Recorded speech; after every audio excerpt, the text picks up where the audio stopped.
கர்த்தருடைய பரிசுத்த நாமத்திற்கு மகிமை உண்டாவதாக. ஆண்டவரும் அருமை இரட்சகருமாகிய இயேசு கிறிஸ்துவின் நாமத்தினாலே உங்கள் ஒவ்வொருவருக்கும் என்னுடைய அன்பின் வாழ்த்துக்களை நான் தெரிவித்துக் கொள்கிறேன். மறுபடியுமாய் தேவனுடைய வார்த்தையை கொடுக்கும்படியாக எனக்கு கிடைத்த நல்ல வாய்ப்புக்காக என் தேவாதி தேவனுக்கு பாஸ்டர் அவர்களுக்கு நான் நன்றியை தெரிவித்துக் கொள்கிறேன். கர்த்தருடைய நாமம் மாத்திரமே மகிமைப்படுவதாக. ஹல்லேலூயா. இந்த நாளிலும் கர்த்தர் தியானிக்கும்படியாக கொடுத்த வார்த்தை என்னாகமத்தின் புஸ்தகம் 17வது அதிகாரம் 5வது வசனம். என்னாகமத்தின் புஸ்தகம் 17வது அதிகாரம் 5வது வசனம். அப்பொழுது நான் தெரிந்து கொள்ளுகிறவனுடைய கோல் துளிர்க்கும், இப்படி இஸ்ரவேல் புத்திரர் உங்களுக்கு விரோதமாய் முறுமுறுக்கிற அவர்கள் முறுமுறுப்பை என்னை விட்டு ஒளிய பண்ணுவேன் என்றார். அப்படியே நாம் கண்களை மூடி ஒரு சிறிய ஜெபம் செய்வோம். ஹல்லேலூயா. கர்த்தரை நோக்கி பார்ப்போம். இந்த இரவிலே என்னோடு பேசுங்க ஆண்டவரேன்னு ஆண்டவரிடத்துல சொல்லுவோமா? ஹல்லேலூயா, ஹல்லேலூயா. ஸ்தோத்திரம், ஸ்தோத்திரம். கர்த்தருடைய சமூகத்திலிருந்து புறப்பட்டு வருகிறதான வார்த்தை இது ஒரு மனிதனுடைய சத்தம் கிடையாது. ஹல்லேலூயா. இது கர்த்தருடைய சத்தம். நன்றி அப்பா. ஹல்லேலூயா. ஓ ஆவியான நம்முடைய மத்தியிலே அசைவாடி கொண்டிருக்கிற ஹல்லேலூயா. பயபக்தியோடு கூட கர்த்தரிடத்துல அவருடைய சமூகத்துல ஆண்டவர் என்னோடு பேசி நாம் சொல்லுவோம். ஹல்லேலூயா. கர்த்தருடைய வசனம் புடமிடப்பட்டது. ஹல்லேலூயா, ஹல்லேலூயா. இன்றைக்கு நம்மோடு பேச கர்த்தர் ஆயத்தமாய் இருக்கிறார். லீதியாளுடைய இருதயம் திறந்திருந்தது போல் ஆண்டவரே, ஆண்டவர் நானும் ஆயத்தமாயிருக்கிறேன் என்று ஆண்டவர் சமூகத்தில் ஒப்பு கொடுப்போமா? ஹல்லேலூயா. ஸ்தோத்திரம். உனக்கெதிராகவே ஆயுதம் வாய்க்காதே, உனக்கெதிராகவே ஆயுதம் வாய்க்காதே, உன்னை அழைத்தவர் உண்மை தேவன், அவர் தாசருக்கு நீதியவர், உன்னை அழைத்தவர் உண்மை தேவன், அவர் தாசருக்கு நீதியவர், எண்ணி எண்ணி துதி செய்வார், எண்ணில் அடங்காத கிருபைகளுக்காய் இன்றும் தாங்கும் தம் புயமே, இன்ப இயேசுவின் நாமமே, இன்றும் தாங்கும் தம் புயமே, இன்ப இயேசுவின் நாமமே, எண்ணி எண்ணி துதி செய்வார், உன்னை நோக்கும் எதிரியின் கண்ணின் முன்பில் பதறாதே, உன்னை நோக்கும் எதிரியின் கண்ணின் முன்பில் பதறாதே, கண்மணி போ காக்கும் கரங்களில் உன்னை மூடி மறைத்தாரே, கண்மணி போல் காக்கும் கரங்களில் உன்னை மூடி மறைத்தாரே, எண்ணி எண்ணி துதி செய்வார். ஸ்தோத்திரம் ஆண்டவரே. அப்பா உடைய வல்லமை வெளிப்படுவதாக. ஆண்டவரே உடைய வார்த்தைகள் அக்கினி துண்டுகளாய் ஆண்டவரே ஸ்தோத்திரம் விழுவதாக. ஒவ்வொருவரையும் கர்த்தர் தம்முடைய வார்த்தை நிமித்தம் பலப்படுத்துவீராக. உடைய வார்த்தைக்கு விரோதமாய் போராடுகிற எல்லா சத்துருவின் வல்லமைகளையும் சாத்தானின் கிரியைகளையும் இயேசுவின் நாமத்தில் நிர்மூலமாக்கி ஜெயத்தை சுதந்திரித்துக் கொள்ளுகிறேன். அப்பா நீ மாத்திரம் மகிமைப்படுவீராக. என்னை தாழ்த்தி ஒப்பு கொடுக்கிறேன் இயேசுவின் நாமத்தில் ஜெபிக்கிறேன் நல்ல பிதாவே, ஆமென். மறுபடியுமாய் நான் வாசிக்கிறேன். என்னாகமத்தின் புஸ்தகம் 17வது அதிகாரம் 5வது வசனம். அப்பொழுது நான் தெரிந்து கொள்ளுகிறவனுடைய கோல் துளிர்க்கும். இப்படி இஸ்ரவேல் புத்திரர் உங்களுக்கு விரோதமாய் முறுமுறுக்கிற அவர்கள் முறுமுறுப்பை என்னை விட்டு ஒழிய பண்ணுவேன் என்றார். ஹல்லேலூயா. கர்த்தர் மோசேயின் இடத்துல சொல்லுகிறதான ஒரு வார்த்தை. இஸ்ரவேல் ஜனங்கள் மோசேக்கும் ஆரோனுக்கும் விரோதமாய் முறுமுறுத்து கொண்டிருக்கிறார்கள். மோசே ஆண்டவர் சமூகத்தில் விழுந்து கிடக்கிறார்.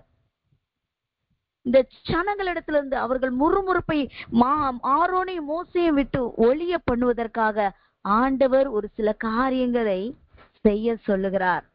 இவ்விதமாய் நீங்கள் செய்யும் பொழுது உங்களுக்கு விரோதமாய் முறுமுறுக்கிற அந்த முறுமுறுப்பை நான் உங்களை விட்டும் என்னை விட்டும் ஒழிய பண்ணுவேன் என்று தெளிவாக சொல்லுகிறார். முந்தின அதிகாரத்தை முழுவதுமாய் வாசிக்கும் பொழுது இங்க ஒரு பெரிய கலகம் நடந்திருக்கு. இஸ்ரவேல் ஜனங்களிடத்துல பெரிய ஒரு பிரச்சனை நடந்திருக்கிறது. முழுவதுமாய் வாசிக்கும் பொழுது நமக்கு நன்றாக தெரியும். கோராகு, தாத்தான், அபிராம் இவர்கள் ஆரோனுக்கு மோசேக்கு விரோதமாய் முறுமுறுத்தாங்க, எழும்பி நின்னாங்க. உங்களை ஏன் சபைக்கு முன்பதாக நீங்கள் உயர்த்துகிறீர்கள் என்று. இவர்கள் ஆசாரிய இவர்களை மட்டும்தான் ஆண்டவர் ஊழியத்திற்கு அழைத்தார், இவர்களை மட்டும்தான் கொண்டு ஆண்டவர் இவர்களிடத்துல மட்டும்தான் பேசுவார்ன்னு சொல்லி பயங்கரமான விரோதமான வார்த்தைகளை பேசி ரொம்ப அவங்கள கலங்க பண்ணி மோசே அவர்களிடத்துல ஒரு காரியத்தை சொல்லுகிறார். நாளைய தினம் நீங்க தூப கலசத்தை எடுத்துட்டு வந்து அதுல நீங்க தூப வர்க்கத்தை போடுங்க. நீங்க ஆசாரிய ஊழியம் செய்யும் பொழுது பாருங்க, உங்களை தேவன் தெரிந்து கொண்டார். அதே போல ஆரோன் அதே போல தூப கலசத்தை எடுத்துக்கொண்டு வந்து நிற்கும் பொழுது கர்த்தருடைய சமூகத்து முன்பதாக ஆசரிப்பு கூடாரத்துக்கு முன்பதாக வந்து அவர்களும் தங்களுடைய பணிவிடைகளை செய்ய ஆயத்தமாக இருக்கும் பொழுது யாரை கர்த்தர் அவருடைய ஊழியத்திற்காக தெரிந்து கொண்டாரோ அவர்களை யார் கர்த்தருக்காக கர்த்தர் பிரித்தெடுத்தார் என்பதை நன்றா இதுல விளங்கும் என்று சொல்லும் பொழுது 250 பேரை தன்னோடு கூட்டிக் கொண்ட இந்த கோராக, தாத்தான், அபிராம் என்ன சொல்றார்கள், நாங்கள் அப்படி வந்து உங்கள் முன்பதாக நிற்க மாட்டோம் என்று முரட்டுத்தனமாக பேசுறாங்க. மறுபடியுமாய் ஆண்டவருடைய கோபம் அங்க வருகிறது பயங்கரமா. கர்த்தர் இந்த ஜனங்களை விட்டு நீங்கள் போங்கள் என்று சொல்லுகிறார். ஒரு பெரிய அழிவு, ஒரு பெரிய கொடிய மரணம் உண்டாக போகிறது அப்படின்னு சொல்லும் போது மோசே பாருங்கள், தேவனால் அழைக்கப்பட்ட மோசே இஸ்ரவேல் ஜனங்களை அந்த எகிப்திலிருந்து மீட்டு எடுக்கும்படியாக தேவன் மோசையை தெரிந்தெடுத்தார். எவ்வளவோ அற்புதங்கள் அடையாளங்களை கொண்டு இந்த ஜனங்களை அந்த எகிப்திலிருந்து அருமையாய் கொண்டு வந்தார். இதையெல்லாம் அந்த ஜனங்கள் பார்த்து வந்திருக்கிறார்கள். இப்படியெல்லாம் அவர்கள் அழைத்து கொண்டு வந்து பாருங்கள், இப்பொழுது மோசேக்கு ஆரோனுக்கு விரோதமாக அழைப்பையும் குறித்து இவங்க எதிரா நின்று முறுமுறுக்கிறார்கள். அப்பதான் அவங்களுக்கு ஒரு பெரிய அழிவே நடந்தது. மோசே சொன்னார், இந்த கிரியைகள் எல்லாம் செய்வதற்கு, கர்த்தருடைய காரியத்தை செய்வதற்கு கர்த்தர் என்னோடு பேசுகிறார். இது எல்லாவற்றையும் தேவன் தான் என்னை கொண்டு செய்கிறார் என்பதற்கு நீங்கள் அறிந்து கொள்வீர்கள். எதனால நீங்க அறிந்து கொள்வீங்கன்னா அவரை சொல்லுகிறார் பாருங்க. என்னாகமத்தின் புஸ்தகம் 16வது அதிகாரத்துல 28ல இருந்து வாசிக்கும் பொழுது, சகல மனிதரும் சாகிறபடி இவர்கள் செத்து சகல மனிதருக்கு நேரிடுவது போல இவர்களுக்கு நேரிட்டால் கர்த்தர் என்னை அனுப்பவில்லை என்று அறிவீர்கள். கர்த்தர் ஒரு புதிய காரியத்தை நேரிட செய்வதால் பூமி தன் வாயை திறந்து இவர்கள் உயிரோட பாதாளத்தில் இறங்கத்தக்கதாக இவர்களையும் இவர்களுக்கு உண்டான யாவையும் விழுங்கி போட்டதே. ஆனால் இந்த மனிதர் கர்த்தரை அவமதித்தார் என்பதை தெரிந்து கொள்வீர்கள் என்று சபையார் இஸ்ரவேல் கூட்டத்தார் முன்பதாக மோசே சொன்னான். அதே போல பாருங்கள், பூமி வாயை திறந்து அங்க இந்த 3 பேரையும் குடும்பத்தோடு அழித்து போட்டது. இவர்களோடு கூட இருந்த 250 பேர் இந்த பயங்கரத்தை பார்த்து ஓடி போகும்போது பாருங்கள், கர்த்தருடைய சமூகத்துல இருந்து அக்கினி புறப்பட்டு வந்து இவர்களையும் அழித்து போட்டது. பயங்கரமான கொடிய கர்த்தருக்கு விரோதமா எதிர்த்து நின்றவர்களுக்கு கர்த்தர் அங்கு ஒரு பெரிய கிரியையை செஞ்சிருக்கிறாரு. தேவனால அழைக்கப்பட்ட தேவ பிள்ளைக்கு விரோதமாய் எழும்பினதை அங்குள்ள அநேகருக்கு இது ஒரு பாடமா இருந்தது.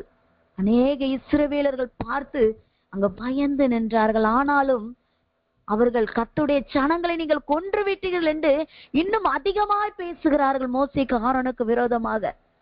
இப்படியெல்லாம் அவங்க பேசும்போது மறுபடியும் கர்த்தர் சொல்லுகிறார், இவர்களை விட்டு நீங்கள் பிரிந்து போங்கள்னு ஆரோனை மோசையும் சொல்லுகிறார்.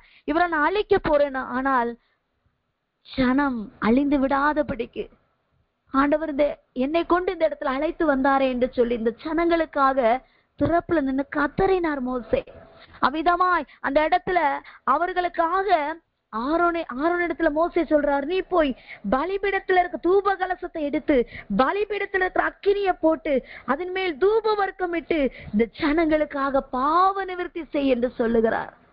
ஒரு தேவனால அழைக்கப்பட்ட அந்த பிள்ளைகளுக்கு இருக்கிறதான ஒரு ஆத்தும பாரம் அந்த இடத்துல ஜனங்கள் அழிந்து விடாதபடிக்கு அவர்கள் திறப்புல நிற்கும்படி ஆரோனை சொல்லும் பொழுது அங்கு பயங்கரமான மரணம் நடந்து கொண்டிருக்கிறது. ஜனங்களுக்குள்ள வாதை தொடங்கி இருந்தது. ஒவ்வொரு ஆளா மறித்து கொண்டிருக்கிறாங்க. அப்பொழுது செத்தவர்களுக்கும் உயிரோடு இருக்கிறவருக்கும் நடுவே ஆரோன் நின்று அவன் தூப கலசத்தை ஓடி கொண்டு வந்து அங்க ஜனங்களுக்காக தூப வர்க்கம் போட்டு பாவ நிறுத்தி செய்யும் பொழுது வாதை நிறுத்தப்பட்டது. ஹல்லேலூயா. இதையும் ஜனங்கள் பார்த்து கொண்டிருக்கிறார்கள். இவ்வளவு காரியங்கள் நடக்கும் பொழுதுதான் கர்த்தர் மோசேயின் இடத்துல சொல்ற காரியம், நான் யார தெரிந்து கொள்றனோ அவங்க கோல் துளிர்க்கும். அவங்க கோல் துளிர் விட்டதை பார்த்து இந்த ஜனங்கள் உங்களுக்கு விரோதமாய் முறுமுறுக்கிறத நான் ஒழிய பண்ணுவேன்னு ஆண்டவர் சொல்லியிருந்தார். அப்பொழுதுதான் மோசே கர்த்தருடைய வார்த்தையை கேட்டு அருமையாக அந்த காரியத்தை செய்கிறார்கள். கர்த்தர் என்ன சொல்லியிருந்தார், ஒவ்வொரு வம்சத்திலும் ஒவ்வொரு பிரபுனிடத்துல ஒவ்வொரு கோலை வாங்கணும். 12 கோள்களை வாங்கி ஒவ்வொரு கோள்லையும் அவர்களுடைய பெயரை எழுதணும்.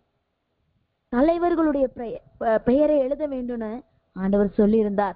அதே போல ஒவ்வொரு கோள்கள்லையும் அவர்கள் பெயரை எழுதும் பொழுது ஆண்டவர் சொல்லியிருந்த லேவியனுடைய கோள்ல மட்டும் ஆரோனின் பெயரை எழுத சொல்லும்படி சொல்லுகிறார். ஹல்லேலூயா. அந்த இடத்துல பாருங்க, ஆரோனுடைய பெயரை எழுதினார்கள். இப்படி எல்லாருடைய கோள்களையும் வாங்கி ஆசரிப்பு கூடாரத்துல அங்க தேவன் அவர்களை சந்திக்கிற ஸ்தானமாகிய சாட்சி பெட்டிக்கு முன்னாக வைக்க சொல்லுகிறார். மோசே கர்த்தருடைய வார்த்தைக்கு கீழ்ப்படிந்து அதே போல கோள்கள் எல்லாவற்றையும் வாங்கி சாட்சியின் கூடாரத்துல கர்த்தருடைய சமூகத்துல கொண்டு போய் வைத்தார். ஒரு நாள் ராத்திரி ஒரே நாள்ல கர்த்தர் இவர்களுக்காக வைராக்கியமாய் பாருங்க, இந்த ஜனங்கள் இவ்வளவு தூரம் முறுமுறுக்கிறார்கள் என்று ஆண்டவர் அழைத்த மோசேக்காகவும் ஆரோனுக்காகவும் வைராக்கியமாய் நிற்கிறார். பாருங்கள், மறுநாள் மோசே சாட்சியின் கூடாரத்துக்குள்ள போய் பிரவேசிக்கிறார். அங்க ஒரு பயங்கரமான அற்புதம் நடந்திருந்தது. பயங்கரமான ஒரு அதிசயம் நடந்திருந்தது. அங்க என்ன நடந்திருந்தது? லேவியின் குடும்பத்தாருக்கு இருந்த ஆரோனின் கோல் துளிர்த்திருந்தது. ஹல்லேலூயா. ஆரோனுடைய கோல் துளிர்த்திருந்தது. ஆரோனின் லேவியின் கோத்திரத்துல ஆரோனின் பேரை எழுதியிருந்த அந்த ஆரோனுடைய கோல் மாத்திரமே துளிர்த்திருந்தது. என்ன துளிர்த்திருந்தது? அது பூ பூத்து வாதுமை பழங்களை கொடுத்தது. ஹல்லேலூயா. இயற்கைக்கு அப்பாற்பட்ட ஒரு காரியம். ஒரு மனுஷன் ஒரு செடியை நட்டு அதுக்கு நல்ல உரம் போட்டு தண்ணீர் ஊற்றி அதை நல்ல வேலி அடைச்சி எந்த மிருகங்களும் எதனாலும் அதை பச்சித்து போட்டுறக்கூடாதுன்னு பயங்கரமா ஒரு மனுஷன் காவல் காத்து அந்த செடி வளர்ந்து அதற்கு எத்தனையோ நாட்கள் மாதங்கள் காத்திருந்து அதை இன்னும் தண்ணீர் ஊற்றி நல்லா அது ஒரு செழித்து வரும் பொழுதுதான் அது துளிர் விடும். அது பூ பூக்கும். அப்புறம் அதை பழங்களை கொடுக்கும். அப்ப இப்படி ஒரு காரியம் இவ்வளவு நாட்கள் தாமதமாகும். அதோடைய வளர்ச்சியை அதை நட்ட மனிதன் எதிர்பார்த்து கொண்டே இருப்பான். அதுல இருந்து பழங்கள் வந்த உடனே அவ்வளவு ஒரு மகிழ்ச்சியா இருக்கும் அதனுடைய பலனை பார்த்து. ஆனா இங்கு கர்த்தரால் ஒரு அற்புதம் நடக்கிறது. இயற்கைக்கு அப்பாற்பட்ட ஒரு அதிசயம். அதாவது இது எந்த மனிதர்களாலும் செய்யவே முடியாது. இத செயற்கையான முறையில ஒரு மனிதனால இதை செயல்படுத்தவே முடியாது, நடத்தி காண்பிக்க முடியாது. ஆனால் கர்த்தர் தாம் அழைத்த பிள்ளைகளுக்காக வைராக்கியமாய் அந்த ஒரு நாளிலே ஒரு மகத்தான காரியத்தை அந்த இஸ்ரவேல் ஜனங்களுக்கு முன்பதாக செய்து காண்பிக்கிறார். ஹல்லேலூயா. இந்த வார்த்தையை கேட்கிற தேவனுடைய பிள்ளைகளை, கர்த்தருக்காகவே இன்றைக்கு நான் வாழ்ந்து கொண்டு இருக்கிறேன், கர்த்தருக்காகவே நான் செயல்பட்டு கொண்டு இருக்கிறேன், கர்த்தருக்கு கீழ்ப்படிந்து நானா இந்த நிலையில இருக்கிறேன் அப்படின்னு பல காரியங்களை சொல்லிக்கொண்டு இன்றைக்கு அழைப்பை பெற்று அழைப்புல உறுதியாய் கர்த்தரை விட்டு விலகிடக்கூடாதுன்னு வைராக்கியமாய் நிற்பீர்களானால் இன்றைக்கு நம்மோடு தான் கர்த்தர் பேசி கொண்டிருக்கிறார் தம்முடைய வார்த்தையின் மூலமாய். ஹல்லேலூயா. கர்த்தர் நம்மை அழைத்தவர் உண்மை உள்ளவராய் இருக்கிறார். ஹல்லேலூயா. பாருங்க, தேவனால் அழைக்கப்பட்ட பிள்ளைகளுக்கு அநேக பாடுகள் உண்டு. ஊழியமானது அது ஆசீர்வாதமானதுதான். ஆனா அது ஒரு சில போராட்டங்கள் பாடுகள் நமக்கு வரும். ஆனா நாம அதை ஜெயிக்கணும், அதுல நின்று ஜெயிக்கணும். அதை விட்டு, ஊழியத்தை விட்டு, கர்த்தர் அழைத்த அழைப்பை விட்டு பின்வாங்கி விடாதபடி நம்ம அழைப்புல கர்த்தர் வைராக்கியமாய் பிடித்து நாம் கர்த்தருடைய வார்த்தைக்கு கீழ்ப்படிந்து உறுதியாய் நிற்போமானால் கர்த்தர் நமக்கு விரோதமாய் எழும்புகிறதான அநேகவற்றை கர்த்தர் அவைகளுக்கு முன்பதாய் நம்மை நிறுத்தி காண்பித்து இதே போல அநேக முறுமுறுப்பை கர்த்தர் நம்மை விட்டு ஒழிய பண்ணுவார். சில நேரம்லாம் பாருங்க, கர்த்தருக்காக நிற்கும் போது அந்த எல்லையில கூட வாசமா இருக்க விடாதபடி சாத்தான் நம்ம வாழ்க்கையில அதிகமா போராடுவான்.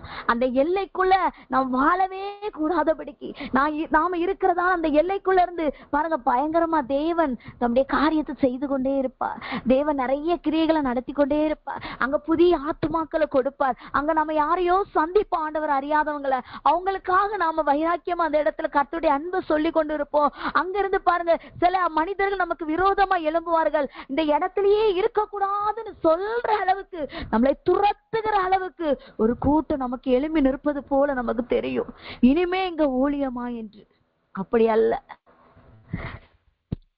கர்த்தர் ஒவ்வொரு முறையும் நான் ஜனங்களை அதமாக்குகிறேன் இப்போ மோசே என்று சொல்லும் பொழுது மோசே ஒவ்வொரு முறையும் ஜனங்களுக்காக அவன் கண்ணீர் விட்டான், அழுதானா, திறப்புல என்று கதறினான்.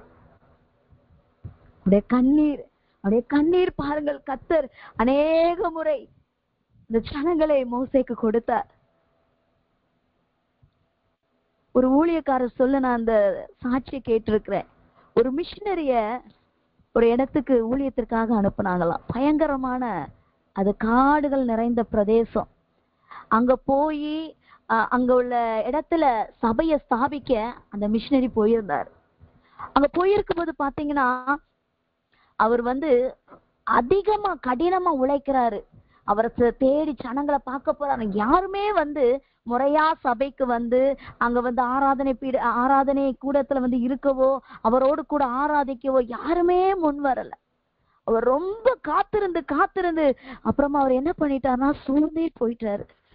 அவர் அந்த ஸ்தாபனத்துல இருந்து அனுப்பின இடத்துக்கு ஒரு லெட்டர் போட்டாராம், என்னால முடியவே இல்லை, என்னால இந்த ஊழியத்தை செய்ய முடியல, ஜனங்கள் ஆத்துமாக்கள் சபைக்கு வரவே மாட்டாங்க, அது எனக்கு இடம் கொடுக்கவே மாட்டாங்க அப்படின்னு சொல்லி அவங்க ரொம்ப வேதனையோடு அந்த மிஷினரி அந்த லெட்டரை எழுதி அனுப்பியிருந்தாராம். திருப்பி அந்த ஸ்தாபனத்திலிருந்து இவருக்கு ஒரு கடிதம் எழுதி அனுப்பியிருந்தாங்களாம். 2 வார்த்தை தான் எழுதுறாங்களாம். 2 வார்த்தை தான், உங்களால முடியாத கண்ணீரினால் முயற்சி செய்யுங்க, ஆண்டவர் இடத்துல கண்ணீரினால் முயற்சி செய்யுங்கன்னு சொல்லும் போது அந்த கடிதத்தை திறந்து அந்த வார்த்தையை படித்த உடனே அந்த மிஷினரி அந்த போதகருடைய உள்ளம் ரொம்ப உடைக்கப்பட்டுச்சான். அப்ப அவரு ஒண்ணு நினைச்சாரு, ஆண்டவரே நான் போய் தேடி சென்று ஆத்துமாக்கள்லாம் பார்த்தேன், நான் விசாரிச்சேன், அவங்கள்ட்ட பேசினேன், அவங்க வீட்டுல எல்லாம் போய் ஜெபிச்சேன், ஆனாலும் இத்தனை நாட்கள் நான் ஆத்துமாக்களுக்காக நான் கண்ணீர் வடிக்கலையே, நான் கண்ணீர் வடித்து நான் திறப்புல நின்று கதறலையேன்னு சொல்லி அவருடைய உள்ளம் அந்த கடிதத்தை பார்த்த உடனே மனம் உடைஞ்சிச்சான். உடனே அவர் கண்ணீர் விட்டு முழங்கால் படியிட்டு அழ ஆரம்பித்தாராம். அத்தனை நாட்களும், அத்தனை வாரங்களும், அத்தனை மாதங்களும் இல்லாத ஒரு மாற்றம். ஜனங்கள் அவருடைய கண்ணீரின் செபத்தினால ஒரு பெரிய அசைவு உண்டானது, ஒரு பெரிய மாற்றம் உண்டானது. அவரை கர்த்தர் கொண்டு போன தேசத்துல, அவர் கொண்டு வைத்த இடத்துல ஆத்துமாக்கள் அவருடைய சபையை நோக்கி வர ஆரம்பித்தார்களாம். ஹல்லேலூயா. எல்லாரும் ஆராதிக்க வந்தார்களாம். அப்போ அவர் நினைத்தார், ஆண்டவரே, நான் இத்தனை நாட்களும் நான் எவ்வளவோ பிரயாசப்பட்டேன் நினைத்தானா, என் ஜனங்களுக்காக நான் கண்ணீர் வடிக்கவில்லையே. ஒரு மோசே கர்த்தர் எழுப்பினார். தேவ சமூகத்துல எத்தனையோ தரம் ஜனங்களுக்காக கண்ணீர் விட்டு கதறினார். இந்த மோசையை போல ஜனங்களை நடத்துறவங்க யாருமே இருக்க முடியாது. அவ்வளோ லட்சத்து ஜனங்களை வழிநடத்தி கொண்டு வந்திருக்கிறார். அதுல எவ்வளவு கடினமா இருந்திருக்கும். ஒவ்வொருடைய வார்த்தைகள் ஒருவர் ஏற்றுக்கொள்வார்கள், ஒருவர்கள் ஏற்றுக்கொள்ள மாட்டாங்க, ஒருத்தவங்க கீழ்ப்படிவாங்க, ஒருத்தவங்க கீழ்ப்படிய மாட்டாங்க. எவ்வளவு பிரச்சனைகள் அந்த அழைப்புல அவருக்கு இருந்திருக்கும். ஆனால் அந்த அழைப்புல உறுதியாய் நின்றார். அந்த அழைப்புல உறுதியாய் நின்றார். ஜனங்களுக்காக கண்ணீர் வடித்தார். ஒவ்வொரு முறையும் கர்த்தர் மோசேக்காக எழுந்தருளி ஒவ்வொரு காரியத்தை செய்து ஜனங்களை மோசேயண்டை கொண்டு வந்தார். ஹல்லேலூயா. இந்த நாளில ஒருவேளை வார்த்தையை கேட்டுக் கொண்டிருக்கிற தேவ பிள்ளைகளை, நீங்கள் நிறைய காரியங்கள்ல கர்த்தருக்காக பிரயாசப்பட்டு ஒரு சில பலன்கள் இல்லாதபடி கலங்கி கொண்டிருக்கலாம். ஆனா அதனால கர்த்தர் இந்த வார்த்தையின் மூலம் பேசுகிறார். ஒரு இரவில ஜனங்களை கொண்டு வரணும். அவங்க முறுமுறுப்பு அடங்கினாதான் ஜனங்கள் வந்து சேருவாங்க. கர்த்தர் மோசையின் மூலமாய் நம்மோடு பேசுகிறார் என்று அந்த நேரத்துல ஒரே இரவில கர்த்தர் செய்த காரியம், மகத்தான காரியம். ஆரோனின் கோல் துளிர்த்திருந்தது. ஹல்லேலூயா. அது துளிர் விட்டு காய்ந்த ஒரு கோல், காய்ந்த கோல். அது துளிர் விட்டு பூ பூத்து வாதுமை பழங்களை கொடுத்தது. ஹல்லேலூயா. கர்த்தர் மேலை தலைப்புல நம்மளை நிற்க வச்சிருக்கிறார். நிச்சயமாய் அது துளிர் விடும். இது கர்த்தருடைய ஊழியம். கர்த்தர் ஆத்துமாக்களை நமக்கு கொடுப்பார். ஹல்லேலூயா. ஹல்லேலூயா. கொள்ளை பொருளாய் நமக்கு ஆத்துமாக்களை கர்த்தர் நிச்சயமாய் கொடுப்பார். ஹல்லேலூயா. ஸ்தோத்திரம். ஆனால் ஏன் கர்த்தர் அந்த லேவியின் கோலில ஆரோனுடைய பேரை எழுத சொன்னார் தெரியுமா? ஆதியாகமத்தின் புஸ்தகம் 49வது அதிகாரம் முழுவதும் வாசிக்கும் பொழுது, யாக்கோபு தன்னுடைய மரண நாட்கள் அவருக்கு நிறைவேற போகிறது. அவர் மரிக்க போகிற நேரம் வருகிறது. மிகவும் முடியாத அந்த சூழ்நிலையிலே அந்த கடைசி நேரத்துல அவர் என்ன பண்றாருன்னா, அந்த கடைசி நாட்கள்ல தன்னுடைய குமாரர்கள் எல்லாரையும் அழைச்சி அவர் என்ன பண்றாருன்னா, அவங்க எல்லாம் பிளஸ் பண்றாரு. ஒவ்வொரு பிள்ளைகளையா ஆசீர்வதிக்கிறாரு. ஒவ்வொருவரை ஆசீர்வதித்து வரும்போது அங்க 5வது வசனம், ஆதியாகமத்தின் புஸ்தகம் 49வது அதிகாரம் 5வது வசனம் நான் வாசிக்கிறேன். சிமியோனும் லேவியும் ஏக சகோதரர், அவர்களுடைய பட்டயங்கள் கொடுமையின் கருவிகள். என் ஆத்துமாவே அவர்களுடைய ரகசிய ஆலோசனைக்கு உடன்படாதே. என் மேன்மையே அவர்கள் கூட்டத்தில் நீ சேராதே. அவர்கள் தங்கள் கோபத்தினாலே ஒரு புருஷனை கொன்று தங்கள் அகங்காரத்தினாலே அரண்களை நிர்மூலமாக்கினார்களே. உக்கிரமான அவர்கள் கோபமும் கொடுமையான அவர்கள் மூர்க்கமும் சபிக்கப்பட கடவது. யாக்கோபிலே அவர்களை பிரியவும் இஸ்ரவேலிலே அவர்களை சிதறவும் பண்ணுவேன். யாக்கோபு எல்லா பிள்ளைகளையும் நன்றாய் ஆசீர்வதித்து வரும் பொழுது இங்க லேவிய சபிக்கிறாரு. பயங்கரமான வார்த்தை, கொடுமையான வார்த்தை. சபிக்கப்பட கடவது என்று அவர்கள் பயங்கரமான அந்த வார்த்தைகளினால சொன்னார். பாருங்கள், கர்த்தர் லேவியை பார்க்கிறார். ஆகவேதான் அந்த கோத்திரத்துல சபிக்கப்பட்ட லேவி கோத்திரத்தை கர்த்தர் பார்த்துதான் அதில் ஆரோனுடைய பேரை எழுத சொன்னார். ஹல்லேலூயா. தகப்பனால சபிக்கப்பட்ட அந்த லேவியை தான் கர்த்தர் அந்த இடத்துல, அந்த லேவி கோத்திரத்துல தான் பாருங்க ஆண்டவர் அதுலதான் அவனுடைய பேரை எழுத சொல்றாரு, ஆரோனுடைய பேரை. காரணம், ஆரோனை கர்த்தர் ஆசாரிய ஊழியத்திற்கென்று தெரிந்தெடுத்தார். ஊழியத்திற்கென்று தெரிந்தெடுத்தபடினாலதான் ஆரோனுடைய பேர் அதுல எழுத சொல்றாரு. ஆகவேதான் அத கர்த்தர் தெளிவுபடுத்தி கர்த்தர் அந்த இடத்துல காண்பிக்கிறார். ஹல்லேலூயா. ஆகவேதான் ஆரோனுடைய கோல் துளிர்த்திருந்தது.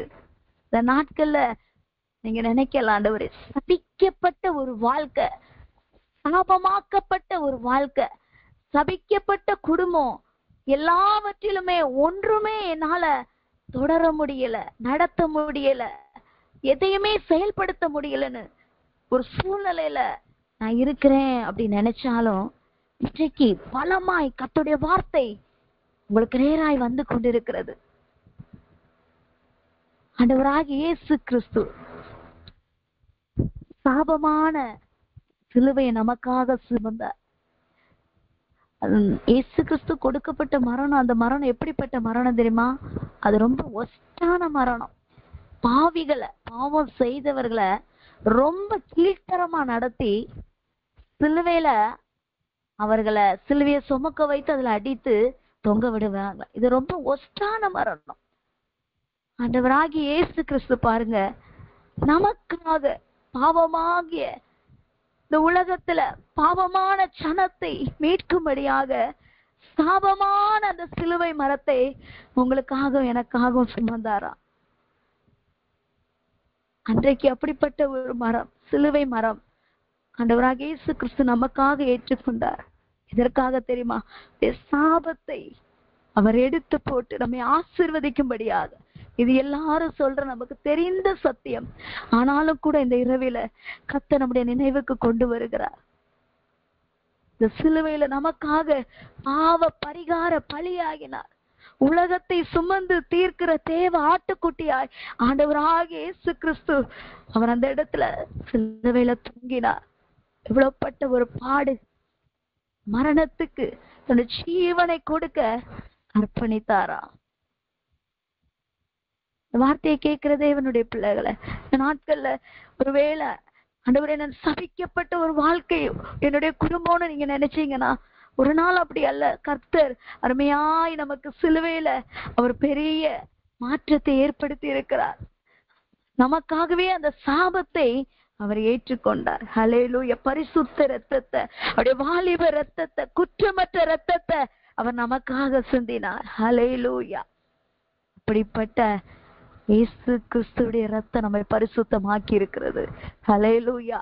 எந்த கொடிய சாபமாய் இருந்தாலும் கர்த்தர் அவைகள் இன்றைக்கு இந்த இரவிலே உங்க எண்ணத்தை, உங்க சிந்தனை கர்த்தர் அதுல இருந்து எடுத்து போடும்படி சொல்லுகிறார். ஹல்லேலூயா. ஒரு மாற்றத்தை, ஒரு மாற்றம் என்னுடைய வாழ்க்கையில வராதான்னு நினைக்கிறீங்களா? இயற்கைக்கு அப்பாற்பட்ட ஒரு காரியம் அது நடந்தது. மோசேனுடைய காலத்துல எத்தனையோ அதிசயங்கள் நடந்தது. அந்த ஜனங்கள் எதிர்த்து முறுமுறுத்தவர்கள் மத்தியில நின்று கொண்டிருந்த மோசேயை ஆரோனையும் கர்த்தர் காண்பித்து கொடுத்தார். ஹல்லேலூயா. சாட்சி பெட்டிக்கு முன்பதாக அவருடைய ஸ்தானத்துல அந்த கோல் வைக்கப்பட்டது. இன்றைக்கு நம்மை சமூகத்துல நாம் நிறுத்த வேண்டும். ஹல்லேலூயா. நாம் கர்த்தருடைய சமூகத்துல இன்றைக்கு புலம்பி அழுவோமானால், அவருடைய சமூகத்துல நாம் கதறுவோமானால், இன்றைக்கு அழைப்புல நிற்க முடியாதபடி ஒரு தள்ளாடுற சூழ்நிலை வாழ்க்கையில வந்திருக்கிறதுன்னு நினைக்கிறீங்களா? என்னால தொடர்ந்து ஊழியத்தை செய்ய முடியுமா? இல்லைன்னா பாதியிலே நிறுத்தி விடுவேனா? சுற்றிலும் எத்தனையோ பிரச்சனைகள், குடும்பமே எதிர்த்து நிற்கிறதுன்னு கலங்கி போய் நிற்கலாம். கர்த்தர் இன்றைக்கு சவாலா இந்த வார்த்தையை நமக்கு கொடுத்திருக்கிறார். அறக்குற மனசோடி ஊழியத்தை தொடரணுமா, நிறுத்தணுமா அப்படின்னு புலம்பிக் கொண்டு இருக்கிறாங்களா? கர்த்தர் உங்களுடைய வாசஸ்தலத்துல அவர் இறங்கி உங்களுக்காகவே அவர் வைராக்கியமாய் நின்று உங்கள் குடும்பத்திலேயே கர்த்தர் சில மாற்றங்களை காண்பிக்க ஆயத்தமாய் இருக்கிறார். ஹல்லேலூயா. விரைவிலே கர்த்தருடைய வார்த்தை நமக்கு நேராய் வந்து கொண்டிருக்கிறது தேவ பிள்ளைகளே. ஹல்லேலூயா.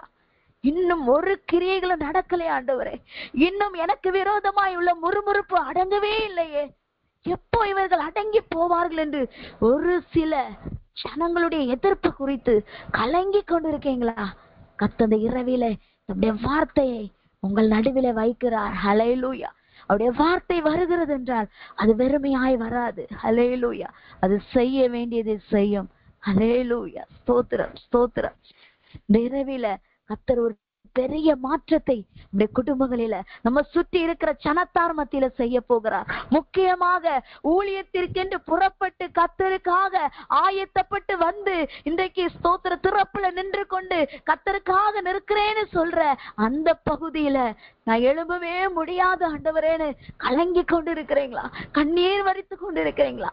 ஒருவேளை ஆண்டவராக இயேசு கிறிஸ்துவை ஏற்றுக்கொண்டு அவருக்காகவே வாழ்ந்து அது வேலை செய்யற பகுதியா கூட இருக்கலாம், இல்ல குடும்பத்துல வாழ்ந்து கொண்டிருக்கிற அந்த சூழ்நிலையா கூட இருக்கலாம். புற மதத்தவர் அப்படிப்பட்ட இருக்கிற பகுதியில இருந்து கூட என்னால இனி தொடர முடியுமா, இங்க இருக்க முடியுமா, சுவிசேஷம் சொல்ல முடியுமான்னு கலங்கி கொண்டு இருக்கீங்களா? இன்றைக்கு கர்த்தர் பகிரங்கமாய் அவருடைய வார்த்தையை உங்களுக்கு அனுப்பி கொண்டு இருக்கிறார். இன்றைக்கு கர்த்தர் ஒரு பலத்த கிரியை, எப்படி ஒரு காய்ந்து போன கோல் அது தேவ சமூகத்துக்கு போய் வந்த பிற்பாடு அது துளிர் விட்டது. உங்கள் ஊழியம், வாழ்க்கை அது துளிர் விட போகிறது. ஹல்லேலூயா.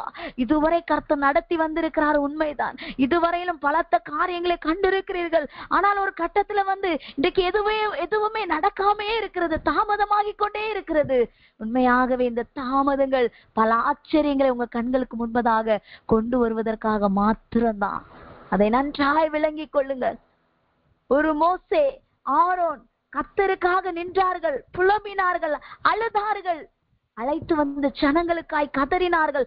அவர்களிடத்துல புரிய வைப்பதற்காக அவர்கள் பிரயாசப்பட்டார்கள். கர்த்தருடைய சத்தத்திற்கு கீழ்ப்படிந்தபடியினால கர்த்தர் அவர்களுக்காக வைராக்கியமாய் கிரியைகளை செய்தார். ஆனால் சமூகத்துல நாம் வைக்கப்பட வேண்டும். அப்படியே சமூகத்துல நாம இல்லாம எந்த ஒரு காரியத்தையும் செய்ய முடியாது. அவருடைய சமூகத்துல இருக்கும் பொழுதுதான் ஹல்லேலூயா ஸ்தோத்திர தூப கலசம் நம்முடைய இருதயம் தூப வர்க்கம் போடப்பட வேண்டும், நம்முடைய துதி ஏறெடுக்கப்பட வேண்டும். ஹல்லேலூயா. அப்பொழுதுதான் கர்த்தருடைய சன்னிதானத்திலிருந்து தேவனுடைய மகிமை வெளிப்படும். ஹல்லேலூயா. தேவனுடைய மகத்தான காரியங்கள் வெளிப்படும். இந்த நாளிலே கர்த்தர் அதை நமக்கு உணர்த்தி கொண்டிருக்கிறார். ஹல்லேலூயா. இந்த இரவிலே கர்த்தர் அதை நமக்கு உணர்த்தி கொண்டிருக்கிறார். ஹல்லேலூயா. இன்றைக்கு நாம் அதிகமாய் துதிகளை ஏறெடுக்கும் பொழுது, ஓ ஸ்தோத்திரம், இதுவரை இல்லாமல் நாம் இன்னுமாய் தெய்வ சமூகத்துல அதிகமா அவருடைய சமூகத்துல நாம் இன்னும் அவருடைய சமூகத்துல விழுந்து கிடக்கும் பொழுது, அவருடைய ஆராதிக்கும் பொழுது, நம்முடைய ஆராதனையில துதியில இன்னும் கர்த்தருக்காய் நம்ம எழும்பும் பொழுது நிச்சயமாய் சொல்லுகிறேன், ஹல்லேலூயா, கர்த்தர் அதுல மகிமைப்படுவார், நமக்காய் வைராக்கியமா எழும்புவார். அது இங்கு வெளிப்பட்டது. ஆரோன் மோசேயுடைய வாழ்க்கையில வெளிப்பட்டது. எதிர்த்து நின்ற முறுமுறுத்த ஜனங்கள், இனிமே இந்த ஜனங்களை கொண்டு நடத்தவே முடியாது, அப்படிப்பட்ட ஒரு எண்ணம் தான் மோசேக்குள்ள ஆரோனுக்குள்ள வந்திருக்கும். அவங்க கலங்கி போய் தான் நின்றாங்க, அவங்க கண்ணீரோடு தான் நின்றாங்க. இனிமே இவர்கள் என்னோடு கூட வழி நடப்பார்களா, இனிமேலும் கர்த்தருடைய சத்தத்தை நான் கேட்டேன் என்று சொல்லும் பொழுது இவங்க கேட்பாங்களான்னு ஒரு கலங்கி நின்ற நிலைதான் மோசேக்கும் ஆரோனுக்கும். ஆனா அழைத்த தேவன் மோசேயும் ஆரோனை கைவிடவே இல்லை. ஹல்லேலூயா. இந்த அழைப்புல நீங்க எப்படி இருக்கிறீங்க, நான் எப்படி இருக்கிறேன்னு கர்த்தர் நம்மள பார்க்கிறாரு. ஹல்லேலூயா. ஹல்லேலூயா. இது ஒரு உன்னதமான அழைப்பு. தேவனுக்காய் எழும்பியிருக்கிற தேவ பிள்ளைகள், இது உன்னதமான அழைப்பு. ஸ்தோத்திரம். இது பரலோக ராஜாவினுடைய வேலை, உலக வேலை அல்ல. பரலோக ராஜாவுடைய சத்தத்தை கேட்டு கீழ்ப்படிந்து அவருக்காய் செயல்படுகிற நாட்கள். இந்த நாட்கள்ல நம்ம எப்படி இருக்கிறோம்னு கர்த்தர் பார்க்கிறார். உபத்திரவத்துல எதிர்த்து நிற்கிற ஜனங்கள் மத்தியில நாம எப்படி நிற்கிறோம்னு கர்த்தர் பார்க்கிறாரு. நமக்கு விரோதமாய் நிற்கிறவர்கள் மத்தியில நாம எப்படி எழும்ப போகிறோம் என்பதை கர்த்தர் நமக்கு கற்றுத் தருவதற்காக தான் இந்த இரவில நம்மோடு கூட பேசிக் கொண்டிருக்கிறார். இந்த சத்தத்தை கேட்கிற, கர்த்தருடைய சத்தத்தை கேட்கிற பிள்ளைகளை, இன்றைக்கு நீங்கள் எப்படிப்பட்ட ஒரு முடிவுக்கு நேராய் வர வேண்டும் என்பதை கர்த்தர் உங்களுக்கே உணர்த்தி இருக்கிறார். ஹல்லேலூயா. பாதியிலே விட்டு ஊழியத்தை விட்டு போவதற்காக கர்த்தர் உங்களை என்னை அழைக்கவில்லை. முடிவு வரையிலும், மரணம் வரையிலும் நாம் கர்த்தருக்காக நிற்க வேண்டும். ஹல்லேலூயா. பிரயாசப்பட வேண்டும். அழைத்த அழைப்புல நாம் உறுதியாய் நிற்க கர்த்தர் நமக்காய் வைராக்கியமாய் அவர் எழுந்தருளி பல கிரியைகளை செய்வார். ஒரே நாளிலே நடந்த அற்புதம். ஒரே ஒரு வாதமே, அந்த கோல் ஸ்தோத்திரம் பூத்து அது பழங்களை கொடுத்தது.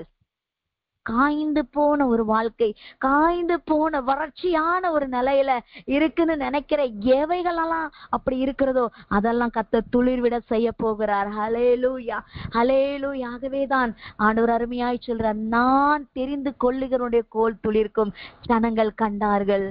இவர்களை தேவன் அழைத்திருக்கிறார். ஐயோ, கர்த்தரால் நடந்த காரியம் என்று புலம்பினார்கள் அங்கு முறுமுறுத்த ஜனங்கள். அப்படிப்பட்ட ஒரு மகத்துவத்தை கர்த்தர் அந்த ஜனங்களுக்கு காண்பித்து கொடுத்தார். எவ்வளவுக்கு எவ்வளவுமா எழும்பினாங்களோ அவ்வளவுக்கு அவ்வளவுமா ஐயோ நாங்க செத்து போயிருவோமோன்னு பயந்தார்கள் அந்த ஜனங்கள். ஏன் தெரியுமா? கர்த்தர் காண்பித்த அடையாளம். சில அடையாளங்கள் என் வாழ்க்கையில இல்ல, விசுவாசிக்கிறோம். அந்த சிலர் சொல்றீங்க, நான் விசுவாசிக்கிறேன் ஆண்டவரே, என் வாழ்க்கையில என்ன நடந்தாலும் பரவாயில்ல, நடக்காட்டாலும் பரவாயில்ல, அற்புதமே நடக்காட்டாலும் நான் உங்க பிள்ளை, நீர் என்னுடைய தேவன், நான் இருப்பேன் ஆண்டவரே அப்படின்னு சொன்னாலும் ஒரு சில நேரம் மற்றவங்களுக்கு அது தெரியாத ஆண்டவரே நினைக்கலாம். இத அந்நிய ஜனங்கள் அறிந்து கொள்ளலையே, நான் அறிந்து கொண்டிருக்கிறேன். இந்த அந்நிய ஜனங்களுக்கு நீர் என் தேவன் என்பதை அவளுக்கு காண்பீங்கன்னு சொல்லி ஒருவேளை அப்படிப்பட்ட ஒரு கண்ணீரின் குரல் உங்கள்கிட்ட இருந்து வந்திருக்கலாம். நீங்க அப்படி ஒரு கேள்விகளை எழுப்பி இருக்கலாம் ஆண்டவர்கிட்ட. தாவீதை பார்த்து சொன்னாங்களே, உன் தேவன் எங்கே என்று. அதனாலதான் தாவீது சொன்னார், ஆண்டவரே நீர் என்னை தேற்றுவதற்கு எனக்கு நீர் அடையாளத்தை காணிங்க. சத்துருக்கள் மத்தியில ஆண்டவரே சத்துரு தலை கவிழ்ந்து ஓடுவதற்கு எனக்கு ஒரு அடையாளத்தை காண்பியும் என்று கேட்டார். தைரவில மோசேக்கு ஆரோனுக்கு முன்பதாக ஒரு அடையாளத்தை கர்த்தர் காண்பித்து கொடுத்தார். நிச்சயமா இந்த வார்த்தையை கேட்கிற தேவ பிள்ளைகளே, உங்களுடைய வாழ்க்கையில் அந்த அடையாளம் வெளிப்பட போகிறது. அதனாலதான் கர்த்தருடைய வார்த்தை வெளிப்பட்டு இருக்கிறது. ஒரு சில பகுதிகள்ல ஆண்டவரே நான் அறிந்திருக்கிறேன், ஆனா என்னோடு இருக்கிறவர்கள் அறிந்து கொள்ளணுமே. அப்படி ஒரு மிராக்கிள், இயற்கைக்கு அப்பாற்பட்ட காரியம். இது தேவன் தான். அந்த இடத்துல யாருடைய பேரும் வரக்கூடாது, எந்த மனுஷனுடைய பேர் அந்த இடத்துல வரவே கூடாது. தேவன் அங்க உயர்த்தப்படணும், தேவனுடைய நாமம் அந்த இடத்துல உயர்த்தப்படணும். ஆகவே நீர் எழுந்திரலும் அப்படின்னு நம்ம சொல்லுவோமா? ஹல்லேலூயா. அப்படி இந்த வார்த்தையை கேட்கிற தேவ பிள்ளைகளை உங்க வாழ்க்கையில கர்த்தர் செய்ய ஆயத்தமா இருக்கிறார். இந்த வார்த்தை நிமித்தம் கர்த்தர் உங்கள் ஒவ்வொருவரையும் ஆசீர்வதிப்பா. நம்ம அப்படியே கண்களை மூடி ஜெபிப்போம். ஹல்லேலூயா. ஸ்தோத்திரம், ஸ்தோத்திரம், ஸ்தோத்திரம். ஹல்லேலூயா. கண்களை மூடி ஜெபிப்போமா. இன்றைக்கு கர்த்தர் நம்முடைய வாழ்க்கையில அடையாளத்தை காண்பிக்க போகிறார். ஹல்லேலூயா. ஆச்சரியத்தை காண்பிக்க போகிறார். ஸ்தோத்திரங்களை சொல்லி தேவனை துதிப்போமா. ஹல்லேலூயா, ஹல்லேலூயா. ஸ்தோத்திரம், ஸ்தோத்திரம். ஓ நன்றி, நன்றி, நன்றி. ஓ ஹல்லேலூயா. எல்லாரும் துதிக்க ஆரம்பிங்க. ஓ ஸ்தோத்திரம். நெருக்கப்பட்டு இருக்கிற ஆண்டவரே சொல்றீங்களா? ஓ நான் உபத்திரவத்தின் மேல உபத்திரம், எனக்கு நொறுக்குதலின் மேல நொறுக்குதல். ஹல்லேலூயா. கலங்கி கொண்டிருக்கிற, தவித்து கொண்டிருக்கிற, இதுல இருந்து யார் என்னை தூக்கி விடுவார்கள் என்று அங்கலாய்த்து கொண்டிருக்கிறீங்களா? ஓ உங்க கண்ணீரின், ஓ உங்க அழுகுரலின் சத்தம் அது பரலோகம் கேட்கிறது, அத கர்த்தர் கேட்கிறார். ஹல்லேலூயா. இந்த இரவுல கர்த்தர் ஒரு மகத்தான காரியத்தை நம்முடைய வாழ்க்கையில செய்ய போகிறார். ஹல்லேலூயா. துதித்து கொண்டே இருங்க. ஓ நீங்க இருக்கிற அறையில ஓ உங்க சத்தத்தை கர்த்தர் கேட்கட்டும். ஹல்லேலூயா, ஹல்லேலூயா. நீங்க இருக்கிற இடத்துல ஜெபிக்க ஆரம்பிங்க. ஹல்லேலூயா. கர்த்தர் ஓ தம்முடைய மகிமை இங்க அனுப்பி இருக்கிறார். ஓ ஷபலா கதியா கரபா ரிமலா ஷகரபரபரபோ.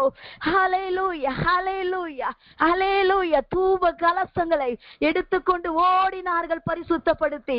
ஓ ஆரோனுடைய அழைப்பு. ஓ ஸ்தோத்திர, ஜனங்களை பாவ நிவர்த்தி செய்ய வேண்டும், ஜனங்களை அழிவிலிருந்து பாதுகாக்க வேண்டும். ஓடினான். ஹல்லேலூயா. ஓ உங்களுக்கு கொடுக்கப்பட்ட ஆத்துமாக்கள், உங்க குடும்பத்துல கொடுக்கப்பட்ட ஆத்துமாக்களுக்கு நீங்கள் தான் பொறுப்பு. என் குடும்பத்துல கொடுக்கப்பட்ட ஆத்துமாக்களுக்கு நான் தான் பொறுப்பு. ஓ ஸ்தோத்திரம். உங்களை கர்த்தர் நம்பி சில ஆத்துமாக்களை உங்க கரங்களை கொடுத்திருக்கிறார். ஹல்லேலூயா. ஓ ஸ்தோத்திர. தூப வர்க்கத்தை போட்டுக்கொண்டு ஆரோன் செத்தவர்களுக்கும் உயிரோடு இருக்கிறவர்களுக்கும் நடுவே நிற்கும் பொழுது வாதை நிறுத்தப்பட்டது. ஓ ரிமலா துரகதியா கரபா ரிமலா ஷகரபோ கரபா. ஓ நீங்கள் எழுப்பி நிற்கும் பொழுதுதான், நீங்க திறப்புல நிற்கும் பொழுதுதான் உங்களை கொண்டு பெரிய ரட்சிப்பை கர்த்தர் உங்களுக்குரியவர்களுக்கு வைத்திருக்கிறார். ஓ ஸ்தோத்திரம், ஸ்தோத்திரம், ஸ்தோத்திரம். ஹல்லேலூயா. அந்த ரட்சிப்பு சமீபமாய் இருக்கிறது. ஹல்லேலூயா, ஹல்லேலூயா. துதித்துக் கொண்டே இருங்கள். ஹல்லேலூயா. ஹalleluya. கர்த்தர் யாரெல்லாம் தொடணும்னு விரும்புறாரோ அவங்க மேலெல்லாம் தம்முடைய கர்த்தர் தம்முடைய வல்லமை அனுப்புகிறார். ஷபரகதியாக்கரபோ ரீமலா ஷகரகதியாக்கரபா. என் குடும்பத்துல வேணும் ஆண்டவர் அடையாளம்னு கேட்கிறீங்களா? கேட்கிறவர்கள் நீங்கள் பெற்றுக்கொள்வீர்கள் இந்த இரவில். ஓ, ஒரு மகத்தான காரியத்தை கர்த்தர் கட்டளையிட போகிறார். ஓ ஸ்தோத்திர, விசுவாசத்தோடு கூட இந்த இரவில் தேவனுடைய நாமத்தை உயர்த்துவோமா? தேவனை மகிமைப்படுத்திக் கொண்டே இருங்க. ஓ ஹalleluya, ஹalleluya. ஓ நன்றி நன்றி நன்றி ஆவியானவரே. ஓ ஸ்தோத்திரம் ஸ்தோத்திரப்பா. உடைய பலத்த கிரியைகள் ஓ நடக்கும்படியாக தகப்பனே இந்த இரவில் எங்களை ஒப்பு கொடுக்கிறோம். ஓ ஹalleluya, ஹalleluya. ரிமலதுரகதியாக்கரபோ ஓ ஸ்தோத்திரம் ஸ்தோத்திரம் ஹalleluya. என்னையும் உம்முடைய அக்கினியினால உம்முடைய வல்லமையினால அபிஷேகத்தினால நிரப்புங்கன்னு கேக்குறீங்கன்னா உங்களை கர்த்தர் நிரப்புகிறான் இரவில. ஹalleluya, ஹalleluya. வாஞ்சியோடு கூட ஓ நீங்க இந்த இரவிலே கர்த்தரை ஆண்டவரே கர்த்தரை நீங்கள் ஆராதிக்கும் பொழுது தேவன் ஒரு பெரிய மகிமை கட்டளையிடுகிறார். ஹalleluya, ஹalleluya. ராபாதியாக்கரபோ ரிமலதுரகதியாக்கரபோ ஷபரபா. ஹalleluya. நன்றி நன்றி கர்த்தாவே, நன்றி நன்றி. ஒரே நாளிலே உம்முடைய சமூகத்திலே வைத்த ஓ ஆரோனின் கோல் துளிர் விட்டிருந்ததே அப்பா. ஒரு துளிர் விடுதல் ஒவ்வொருடைய இந்த வார்த்தையை கேட்டவருடைய வாழ்க்கையில உண்டாவதாக, ஒரு மாற்றம் உண்டாவதாக. பலங்களை எதிர்பார்த்து கொண்டிருக்கிறார்கள். ஆத்துமாக்களை, புதிய ஆத்துமாக்களை எதிர்பார்த்து கொண்டிருக்கிறார்கள். ஒரு ஆத்தும அறுவடை உண்டாவதாக. ஓ ஸ்தோத்திரம் ஆண்டவரே, நன்றி நன்றி ஆண்டவரே. எத்தனையோ போராட்டங்கள் மத்தியில ஊழியம் செய்கிறேன் என்று உடைய அழைப்பை பெற்றுக்கொண்டு பாரத்தோடு நின்று நாளை சுமக்க முடியலன்னு கலங்கி கொண்டிருக்கிறவர்களை நீர் தேற்றுகிறீர் ராஜா. அந்த இரவில நீர் ஆற்றுகிறீரப்பா ஆண்டவரே. ஸ்தோத்திரம், பலப்படுத்துகிறீர் ஆண்டவரே. தேற்றுகிற அடையாளத்தை நீர் காண்பித்து முறுமுறுக்க ஜனங்கள் மத்தியிலே முறுமுறுப்பை பிள்ளைகளை விட்டு ஒளிய பண்ண போகிறதற்காய் நன்றி நன்றி நன்றி நன்றி அப்பா. நீர் மாத்திரமே மகிமைப்படுவீராக, நீர் மாத்திரமே மகிமைப்படுவீராக அப்பா. ஒவ்வொருவரையும் கர்த்தர் பலப்படுத்தியிருப்பதற்காய் நன்றி அப்பா. ஸ்தோத்திரம் ஸ்தோத்திரம். கரத்துல தாழ்த்தி ஒப்பு கொடுக்கிறேன். இயேசுவின் நாமத்தில் ஜெபிக்கிறேன் நல்ல பிதாவே, ஆமென்.